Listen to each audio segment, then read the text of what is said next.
Hi అండి, welcome to our channel. ఈరోజు నేను గోధుమ దోశ చేయబోతున్నానండి. ఎలా చేస్తున్నా చూడండి. కప్పు నిండా గోధుమ పిండి తీసుకున్నానండి. చిన్న హాఫ్ కప్పు మైదా పిండి అండి. పంచదార చిన్న కప్పు నిండా తీసుకున్నానండి. జీలకర్ర హాఫ్ స్పూన్ పసుపు అండి. Half spoon salt.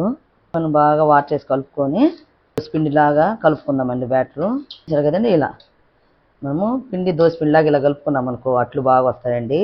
బాగా వేడెక్కిపోయింది. సేమ్ మనం దోశ వేసుకున్నట్టే వేసుకోవాలండి. లేదంటే గోధుమ దోశ బాగా రాదు.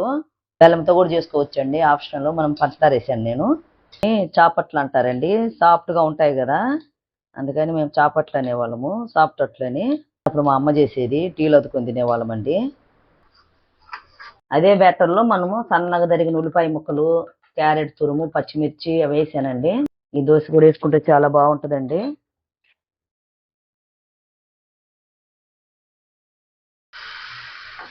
సరే, ఇలా ఇట్లా వెరైటీగా ట్రై చేసుకోండి. చాలా బాగుంటుందండి. చూసారండి, ఈ గోధుమ అట్లండి. ఇవి ఈ మూడు మామూలు వేసాను. ఇవి ఉల్లిపాయ వేసేసానండి. చూడండి, ఇలా చేసుకోండి అండి. చూడు, చాలా బాగుంటాయండి.